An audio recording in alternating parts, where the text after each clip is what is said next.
নমস্কার, 24 ঘন্টায় আপনাদের আরো একবার স্বাগত। আপনাদের সঙ্গে রয়েছে আমি কুণাল। এই মুহূর্তের অত্যন্ত গুরুত্বপূর্ণ খবর, রাজ্যের একাধিক প্রকল্পের অর্থ বরাদ্দের দাবি নিয়ে আজ প্রধানমন্ত্রীর সঙ্গে একান্ত বৈঠকে বসছেন মুখ্যমন্ত্রী মমতা বন্দ্যোপাধ্যায়। আজ তাঁর বাসভবনে দেখা করতে যাচ্ছেন মুখ্যমন্ত্রী।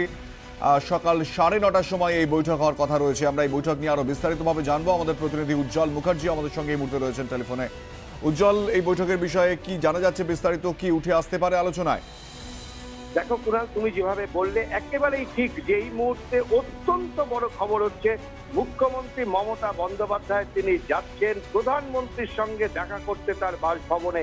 দীর্ঘদিন ধরে প্রধানমন্ত্রী এবং মুখ্যমন্ত্রীর মধ্যে যে একটা হিমশীতল পরিবেশ তৈরি হয়েছিল, সেই বরফ কিন্তু কাটলো। মুখ্যমন্ত্রী যাচ্ছেন প্রধানমন্ত্রীর সঙ্গে দেখা করতে এবং রাজ্যের একাধিক প্রকল্প নিয়ে তারা আলোচনা করবেন।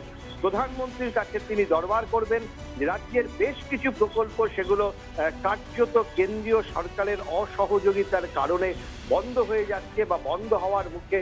যে 100 দিনের কাজ থেকে শুরু করে পঞ্চায়েতের টাকা বরাদ্দ থেকে শুরু করে আরো বেশ কিছু প্রকল্প রয়েছে, যে প্রকল্পগুলোতে রাজ্য কিন্তু তার টাকা পাচ্ছেন না, এই দাবি তিনি প্রধানমন্ত্রীকে জানাবেন।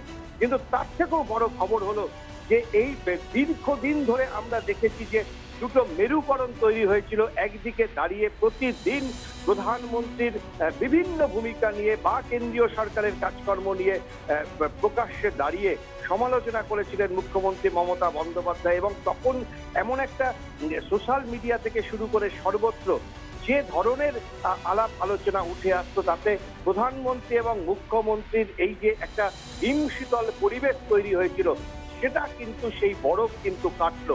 দেখো, যে কোনো দেশেরই দুটো দিক থাকে। একটা হচ্ছে প্রশাসনিক দিক, যেখানে দাঁড়িয়ে প্রধানমন্ত্রী এবং মুখ্যমন্ত্রী এই এই কেন্দ্র রাজ্যের সম্পর্ক, সেই সম্পর্ক কিন্তু একটা দারুণ কয়েক মাস ধরে এমন একটা টানাপোড়েনের জায়গায় যাচ্ছিল যেটা কিন্তু একেবারেই যুক্তরাষ্ট্রীয় কাঠামোর পক্ষে শুভ ইঙ্গিত ছিল না। আজকের এই বৈঠক থেকে কেন্দ্র রাজ্যের সম্পর্কের যে টানাপোড়েন, সেই বরফ কিছুটা গলবে, সেই বরফটা গলল এমনটাই কিন্তু মনে করছে প্রশাসনিক এবং রাজনৈতিক মহল। অন্যদিকে বিজেপির বিরুদ্ধে রাজনৈতিক লড়াই, বিজেপির নীতির বিরুদ্ধে রাজনৈতিক লড়াই, সেই লড়াই কিন্তু জারি থাকবে। মুখ্যমন্ত্রী তার ঘনিষ্ঠ মহলে জানিয়েছেন যে বিজেপির বিরুদ্ধে গোটা রাজ্য জুড়ে যে আন্দোলন চলছে, গোটা দেশ জুড়ে বিজেপির নীতির বিরুদ্ধে যে আন্দোলন চলছে, সেই আন্দোলন কিন্তু জারি থাকবে। এই বৈঠক হওয়া মানে সেই আন্দোলন থেকে কিন্তু তৃণমূল কংগ্রেস পিছিয়ে আসছে না, তার দলের সাংসদরাও লোকসভার মধ্য থেকে পিছিয়ে আসছে না।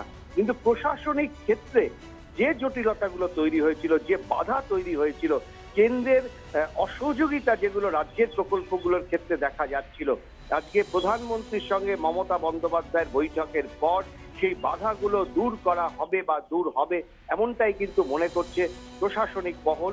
9:30টার সময় প্রধানমন্ত্রীর বাড়িতে যাবেন মমতা বন্দ্যোপাধ্যায়। সেখানে 8 ঘন্টা তাদের মধ্যে বৈঠক হওয়ার কথা। সেখান থেকে বেরিয়ে মমতা বন্দ্যোপাধ্যায় যাবেন লোকসভাতে। সেখানে তিনি দলের সাংসদদের সঙ্গে কথা বলবেন। লোকসভার সেই তারপর সেখান থেকে তিনি রাজনাথের সঙ্গে তার বৈঠক আছে, পীযূষ গোয়েলের সঙ্গে তার বৈঠক আছে, তিনি আদবানির সঙ্গে দেখা করতে পারেন। এরকম এক গুচ্ছ কর্মসূচি রয়েছে মুখ্যমন্ত্রী মমতা বন্দ্যোপাধ্যায় সারা দিন ধরে। তবে সবচাইতে বড় ঘটনা নিঃসন্দেহে যে প্রধানমন্ত্রীর বাড়িতে যাচ্ছেন 9:30টার সময় দেখা করতে মুখ্যমন্ত্রী মমতা বন্দ্যোপাধ্যায়। দীর্ঘদিন ধরে কেন্দ্র রাজ্যের সম্পর্কের মধ্যে যে একটা জটিলতা তৈরি হয়েছিল, নানা সমীকরণ উঠে আসছিল, সেইগুলোকে কাটাতেই কিন্তু প্রধানমন্ত্রীর সঙ্গে মমতা বন্দ্যোপাধ্যায়ের আজকের এই বৈঠক। কুণাল। উজ্জ্বল, ধন্যবাদ। উজ্জ্বল মুখার্জি আমাদের প্রতিনিধি এই মুহূর্তে আমাদের সঙ্গে ছিলেন টেলিফোনে।